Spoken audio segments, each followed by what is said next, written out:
Assalamualaikum warahmatullahi wabarakatuh. Apa kabar teman-teman semua? Semoga dalam keadaan sehat walafiat ya. Pertama, dalam kondisi pandemi sekarang ini semoga kondisi kesehatan keuangannya semuanya makin oke dan tetap baik, tetap sehat. Dan di tengah kondisi geopolitik yang ya sedang memanas di Rusia dan Ukraina, semoga kita semua dalam lindungan Allah. Amin ya robbal alamin. Oke, di video kali ini pertanyaan yang sebenarnya cukup klasik dan selalu ditanyakan oleh orang-orang yang ya pengen membeli emas dan perak ya. Kapan waktunya membeli emas dan perak? Sekarangkah? Sedang katanya lagi perang di Ukraina, Rusia sana. Harga emas naik ya, sempat naik dalam sehari ya, walaupun akhirnya turun lagi sih. Nah, apakah sekarang waktunya untuk membeli emas dan perak ya? Kenapa sama perak? Biasanya emas doang nih. Nah, saya ingin memperkenalkan perak nih karena semakin hari perak ini juga semakin dikenal oleh masyarakat dan dia punya fungsi yang ganda ya, dual function ya. Sebagai logam mulia dia bisa menjadi aset investasi ya, instrumen investasi, dan perak banyak digunakan di industri ya. Jadi ada dua fungsi utama dari perak. Nah, tentunya kali ini kita pengen di tataran retail sebagai personal, sebagai orang-orang yang berinvestasi, masyarakat, kapan nih waktunya membeli emas dan perak ya. Nah, kita akan lihat sekilas mengenai gold silver ratio. Ini mungkin mudah-mudahan sudah banyak yang kenal dan dengar, dan kalau ada yang belum mengenal, belum mendengar, mudah-mudahan ini bisa memberi insight ya, wawasan buat teman-teman yang penyuka emas dan perak. Di sumber-sumber lain di luar di internet tentu sudah banyak. Nah, saya coba memberikan sedikit pandangan saya mengenai gold silver ratio ini ya. Oke, kita langsung aja nih. Nah, pertanyaan utamanya adalah kapan waktu yang paling tepat untuk membeli emas dan perak? Kalau saya menjawab ini biasanya ada 3 jawabannya. Tentunya pada saat harganya murah, which is itu kita nggak pernah tahu kapan harga yang paling murah. Ngomong sekarang paling murah hari ini, besok turun lagi, nggak jadi paling murah. Ngomong sekarang paling murah, besok naik tinggi, ya berarti oke yang kemarin. Tapi ternyata besoknya turun lagi. Fluktuasi harga emas dan perak ini memang cukup ya tinggi ya dalam jangka pendek. Jadi pada saat harga paling murah, oke, memang itu paling bagus, tapi pada kenyataannya kita mungkin nggak akan tahu kapan harga emas dan perak ini paling murah ya. Jadi itu agak absurd lah, susah ya. Yang kedua adalah sesuai kebutuhan dan kemampuan. Nah, saya biasa suka pakai yang ini. Kalau ada kebutuhan membeli emas, kebutuhan membeli perak, ya ada dananya, ada kemampuannya, silakan beli ya tanpa melihat harganya. Ini seperti mirip metode DCA ya, dollar cost averaging. Kalau ini berarti apa nih? GCA, gold cost averaging, atau SCA, silver cost averaging. Aneh juga ya. Nah, intinya adalah kita sesuai kebutuhan dan kemampuan aja ya. Ada kebutuhan beli emas untuk memenuhi tujuan keuangan jangka menengah, jangka panjang, sok silakan beli. Perak yang katanya under value ya, sekarang ini dilihat dari gold silver ratio, katanya under value ya, boleh juga dijadikan sebagai alternatif untuk memenuhi tujuan keuangan. Namun saya pribadi belum terlalu mendalami mengenai perak ya. Perilakunya seperti apa. Yang jelas perak ini belum mencapai harga tertingginya terdahulu di sekitar tahun berapa saya lupa nih. Mesti lihat sumber lagi ya, referensi lagi. Tapi kalau emas tertingginya waktu itu tahun 2020. Nah, ini belum mendekati. Kalau perak itu dari tahun 1980 kalau nggak salah. Itu belum mencapai lagi harga tertingginya. Artinya ini ya banyak orang ahli mengatakan bahwa perak ini masih under value. Terutama dengan dari gold silver ratio ini. Kita coba lihat ya. Nah, untuk yang masih baru, gold silver ratio itu apa sih? Ini menurut Pak Jason Fernando dari Investopedia ya. What is the gold silver ratio? The gold silver ratio measure ya, jadi mengukur jumlah ounce silver perak yang dibutuhkan untuk membeli 1 ounce gold. 1 ounce itu 1 troy ounce atau setara dengan 31,1 gram ya. Dengan mengukur perubahan di gold silver ratio dari waktu ke waktu, investor diharapkan dapat mengestimasi, memperkirakan ya valuasi relatif dari dua logam mulia ini ya. Sehingga dia bisa menginformasikan, bisa memberikan informasi keputusan apa yang harus diambil untuk beli atau jual di satu waktu tertentu ya. Ini Investopedia. Kalau sunshineprofits.com mengatakan bahwa ini adalah sebuah angka yang menggambarkan berapa jumlah ons silver yang dibutuhkan untuk membeli 1 ons emas, sama ya, berdasarkan harga trading. Secara matematis, nilai ini menggambarkan kekuatan harga emas relatif dibandingkan silver. Investor menggunakan nilai ini ya, sebuah pedoman untuk mengukur sideways move dari. Jadi kalau silver ini pergerakannya seperti apa terhadap emas. Ya, rasio ini akan membantu mendiversifikasikan portofolio logam mulia dengan memberikan sebuah insight, sebuah inspirasi gitu ya kepada gold silver entry point. Jadi ini akan memberikan informasi kepada kita dalam melakukan diversifikasi portofolio logam mulia dengan memberikan informasi atau insight kapan kita harus masuk ke dalam suatu pasar emas dan perak tersebut. Dan dua definisi ini teman-teman bisa lihat lagi di tempat lain, tapi kurang lebih yang persamanya adalah jumlah ons perak yang dibutuhkan untuk membeli 1 ons emas ya. Jadi cukup yang ini aja, jumlah ons perak yang dibutuhkan untuk membeli 1 ons emas ya. Selebihnya adalah ya ini memberikan kita informasi kapan harus masuk, kapan harus jual. Ini mirip technical analysis kali ya di saham. Nah ini contohnya ya, dari tahun 85 selama 30 tahun ya. Ini dari teman saya di salah satu grup perak. Saya diberikan gambar ini karena di satu video dulu saya pernah sempat membahas sekilas ya, lebih sekilas lagi dari yang ini mengenai gold silver ratio, dan lalu dia memberikan gambar ini ke saya. Terima kasih kepada Mas Rahman ya. Ini adalah gold silver ratio selama 30 tahun dari tahun 85 sampai 2015 ya. Nah, bagaimana target entry dan buy-nya? Entry-nya misalnya contoh di sini di rasio 45 ya. Pada saat rasio 45 kita akan mulai membeli dengan 100 ons emas ya. 100 troy ons emas masuk. Lalu dengan berjalannya waktu, ini tahun berapa? 90. Begitu rasio ini menyentuh 80, maka kita akan men-switch. Kita merubah kepemilikan emas kita menjadi silver. Sehingga dia akan sehingga pada saat itu 100 ons emas ini menjadi 8.000 ons perak.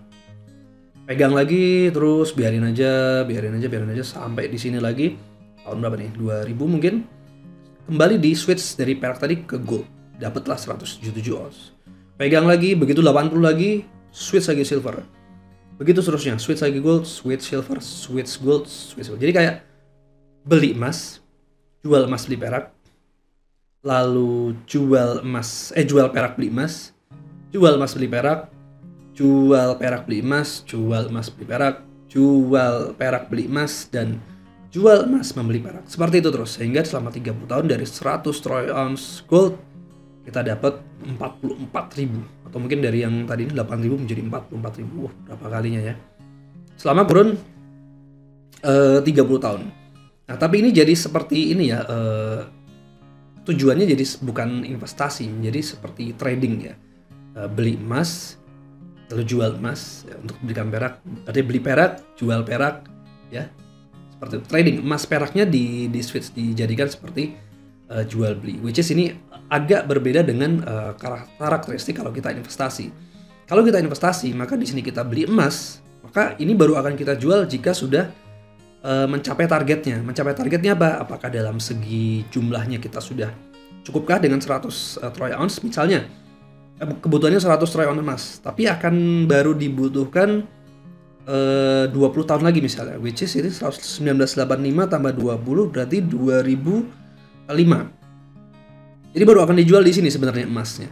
Tapi dengan kalau kita mengikuti gold silver ratio ini, maka kita bisa mendapatkan lebih. Tapi makanya asetnya menjadi seperti ditradingkan, dijual belikan. Tapi kalau investasi biasanya udah beli, nah, emas ini tidak memberikan recurring income, dia hanya capital gain aja, nanti baru dijual di tahun 2005. Berapa harganya itulah. Nah, makanya ini perlu financial check up setiap tahun secara berkala untuk mengetahui apakah nilai emas ini dari tahun ke tahun naik atau turun. Kalau turun artinya kita perlu menambah kepemilikan emas kita. Kalau ternyata naik ya berarti sudah sesuai target atau belum. Itu perlu dievaluasi setiap tahun ya dari sisi perencanaan keuangan. Nah ini dari goldprice.org ya. Ini dari tahun 75 sampai tahun 2022. Ini hari tanggal berapa nih? 3 Maret ya. 3 Maret ini sekarang 76,25. Ini mendekati 80 ya. Tadi kalau ini 50, kalau di gambar ini dari Mas Rahman ini 45. Kalau saya pakai 50. Kenapa 50? Ini saya ngikutin pendapatnya, opininya dari Mike Maloney bahwa kalau di bawah 50 maka dia hanya akan banyak membeli emas. Kalau di atas 80 dia akan mungkin 100% di perak ya. Kembali ini sebuah opini pendapat dan video ini juga bukan sebuah saran investasi. Saya kembalikan ke teman-teman apakah akan membeli atau emas perak itu tergantung dari preferensi, tujuan keuangan, profil risiko teman-teman ya. Jadi jangan ikut-ikutan, jangan ikut pom-pom karena si A ngomong beli emas sekarang, beli si B ngomong beli saham ini, si C ikut investasi ini lalu ikut. Enggak. Do your own research, jadi bertanggung jawab atas segala keputusan keuangan yang teman-teman buat sendiri ya. Oke, kembali ke laptop. Jadi dari tahun 75 sampai 2022 ya. Tahun 75 bahkan di bawah 45 ya, di bawah 50 ya. Ini sampai berapa nih teman? Mungkin 15 kali ya tahun 79 ini. Naik lagi. Nah, misalnya ngikutin cara di gambar yang tadi, yang gambar ini, maka mungkin start beli emasnya di sini mungkin lah ya taruh lah ya. Beli lalu jual di sini. Beli lagi, jual lagi, beli lagi, jual lagi, beli lagi, jual lagi. Nah, ini enggak, ini belum, masih dipegang terus sampai sekarang. Ya. Ini untuk memberikan gambaran dulu dari tahun 75 sampai 2022 lebih banyak dia berada di kisaran antara 50 sampai 80 ya. Menyentuh 80 ini jarang banget, cuma 1, 2, 3, 4, 5, 6, 7 kali ya. Ini juga 1, 2, 3, 4 ya, 5, 6, 7 ya, 8 kali.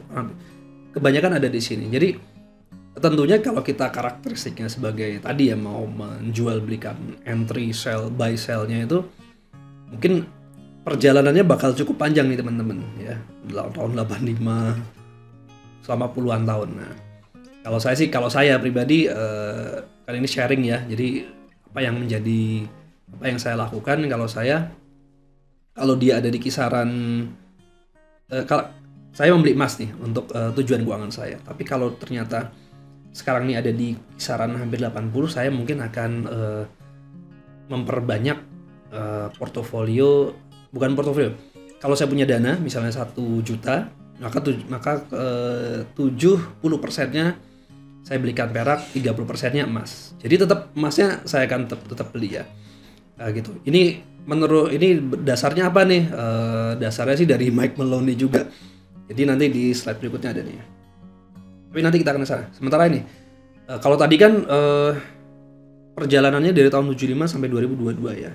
Nah ini ada lagi perjalanan dari sebelum Masehi, 323 sebelum Masehi, Kaisaran Romawi, akhir abad 19 ya, dan seterusnya. Rasionya nggak sampai 80, 12,5 banding 1, 12, 15, 17, 100 ya. Jadi zaman dulu itu ternyata hanya 12 banding 1 teman-teman. Di sini nih mungkin ya yang paling cocok kali ya. Selebihnya perak ini menjadi undervalue ya, relatif ya, dianggap undervalue, lebih murah, sangat murah harganya dibandingkan dengan harga emas. Nah satu lagi mungkin di sini harusnya ada juga nih ya, di zaman Rasul kalau kita pakai rasio dinar dirham 1 banding 10 sebenarnya ya. Ini dasar dari mana? Dari nisab zakat. Kalau 20 nisab zakat dinar itu 20 dinar, kalau dirham 200 dirham. Jadi sebenarnya 1 dinar nilainya setara dengan 10 dirham. Di situ makanya 1 banding 10. Memang kalau saya pernah sempat baca dulu juga di beberapa sumber, setelah 1 banding 10 lalu ini menurun di zaman khalifah siapa gitu, itu menjadi 1:15 gitu. Cuma saya nggak berani menyampaikan di sini ya, karena saya belum teliti lebih lanjut lagi. Nah, tapi kalau dari nisab zakat seperti itu, jadi 20 dinar setara dengan 200 dirham. Mudah-mudahan saya nggak salah menyampaikan. Kalau ada yang mungkin lebih tahu dari saya, silakan aja. Ini hanya saya juga masih belajar. Mudah-mudahan kita bisa sama-sama belajar juga berdiskusi dengan baik ya. Kalau ada yang salah, saya tolong dibenerin, jangan dimaki-maki. Nah, oke, itu tadi ya.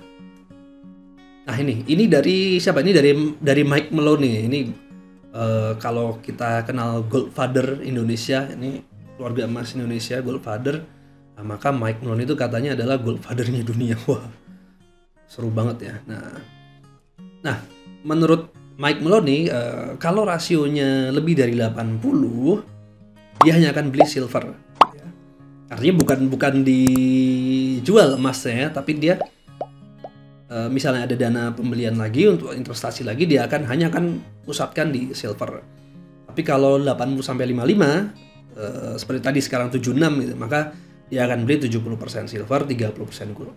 Kalau di bawah 50, dia hanya akan beli gold, hanya akan beli emas gitu. Ini sebagai panduan mana yang dapat kita beli lebih banyak. Apakah harus dijual emas yang udah dimiliki? Well, itu kembali lagi ke teman-teman. Kalau saya nggak saya jual dulu. Tapi kalau mau dijual ya silakan, toh itu emas Anda sendiri ya, bukan emas saya. Jadi sebagai portfolio balancing, ingat emas masih menjadi aset safe haven. Kalau saya tambahin perak deh sebagai safe havennya. Kalau saya ya, kalau buat teman-teman ya, personal finance, perencanaan keuangan pribadi itu sangat personal. Jadi kita nggak bisa samakan. Saya punya preferensi yang berbeda dengan teman-teman. Saya punya profil risiko yang berbeda dengan teman-teman. Saya punya tujuan keuangan, tujuan dunia dan tujuan akhirat yang berbeda dengan teman-teman. Saya punya tujuan hidup yang, kalau kita mestinya sama tujuan hidupnya, tujuan akhiratnya juga sama ya. Tujuan dunia mungkin beda, tujuan keuangan juga mungkin beda. Kalau tujuan akhirat, insya Allah semuanya sama, ke surga ya. Dengan mencapai tujuan dunia dulu. Tujuan dunianya apa nih? Menjadi seorang penyebar ilmu misalnya, atau menjadi seorang pengusaha yang memberi mata pencaharian untuk orang banyak ya, menjadi seorang guru. Itu semua tujuan-tujuan hidup di dunia yang mulia ya.